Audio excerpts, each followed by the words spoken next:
Assalamualaikum warahmatullahi taala wabarakatuh. So, petang ni saya ada satu topik nak share kepada anda semua berkenaan bagaimana cara nak tebalkan daun. Okey. Kat sini ada 3 poin yang akan saya gariskan bagaimana kita nak tebalkan daun. Sebelum tu mungkin ada yang tertanya, kenapa penting nak tebalkan daun ni? Penting sangat ke? Okey, daun ni dia begini. Permukaan yang tebal, ada konsepnya begini. Semakin tebal permukaan daun, maka semakin panjang perlindungan pada daun. Okey, perlindungan kat sini maksudnya daun yang tebal semestinya daun tu akan terlindung daripada pelbagai ancaman ataupun penyakit, baik segi penyakit kulat ataupun serangga. Okey. Sebelum tu, tuan-puan yang belum subscribe video ni, subscribe dulu. Saya akan ceritakan kepada anda dan saya akan sharekan kepada anda 3 outline bagaimana untuk kita tebalkan daun.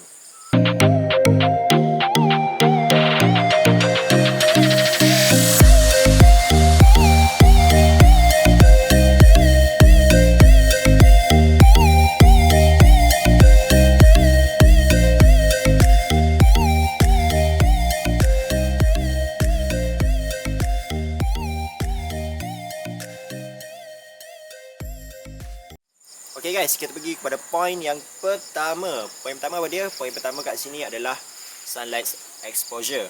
Okey, sunlight ataupun cahaya matahari sangat penting, sangat essential untuk tanaman kita.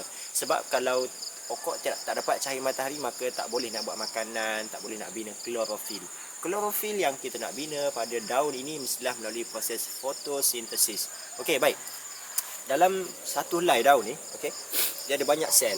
Dia ada banyak dalam, so kita kena tahu dulu first kita kena tahu dulu struktur daun. Satu daun ni, sehelai daun ni dia ada banyak sel.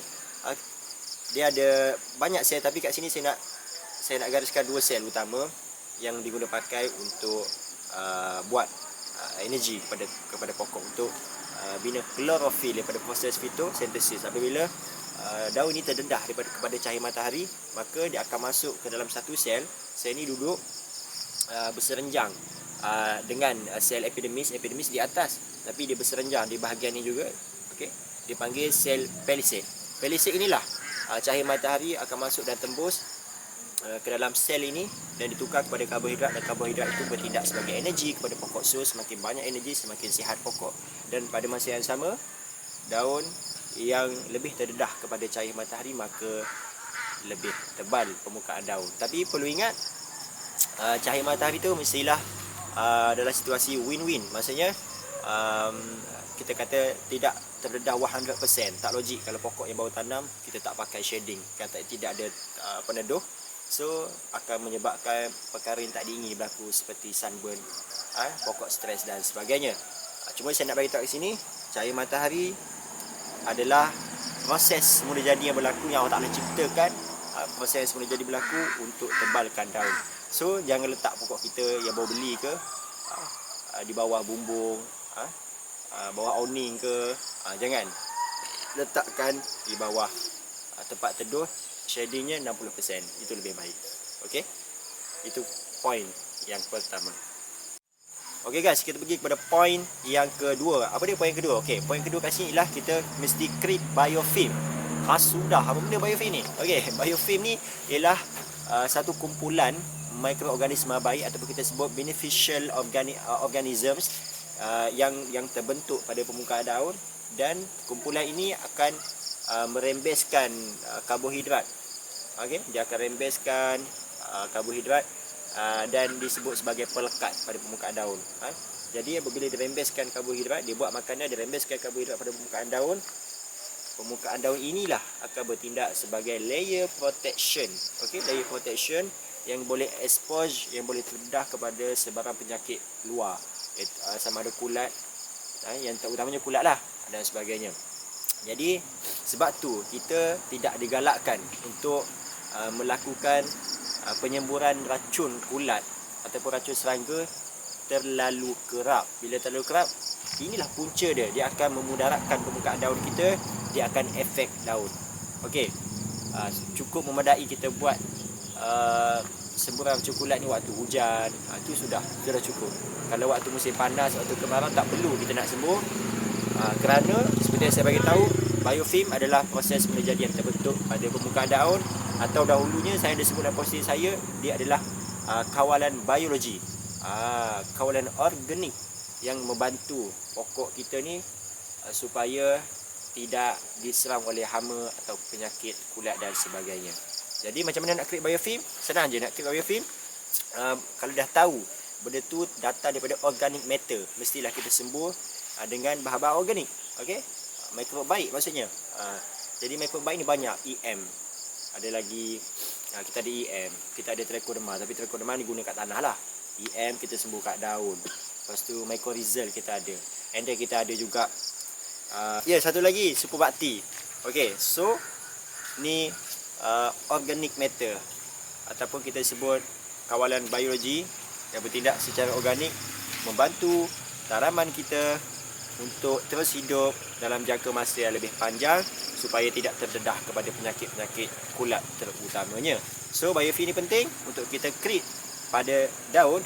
Kita just sembur seminggu sekali ke 2 minggu sekali ke, dan pada masa yang sama tindak balas yang berlaku melalui proses biofilm akan menyebabkan daun menjadi lebih tebal.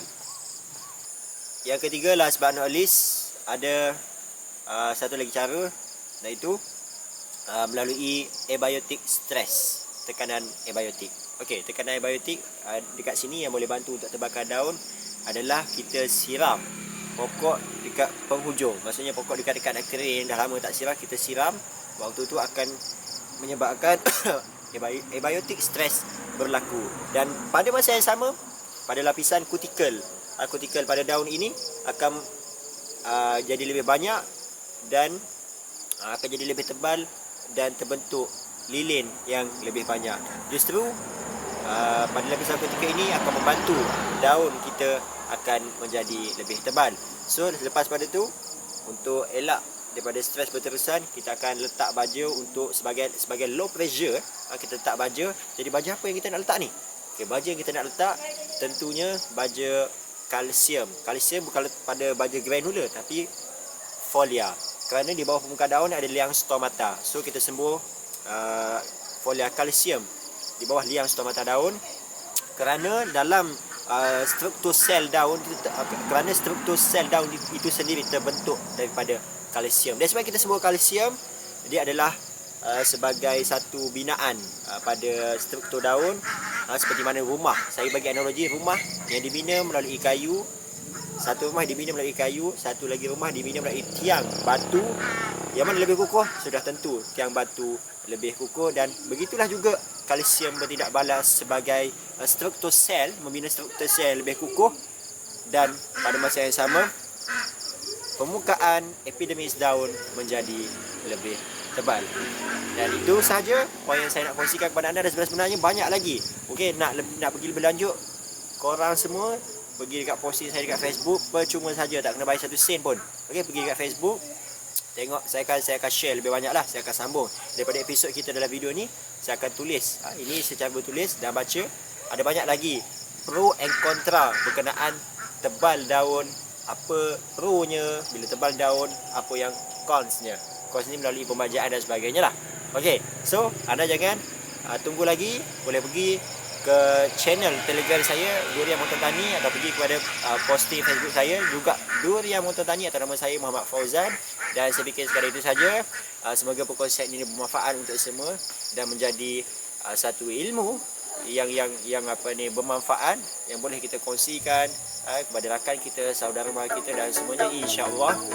Itu sahaja inovasi pertanian anda. Assalamualaikum warahmatullahi taala wabarakatuh.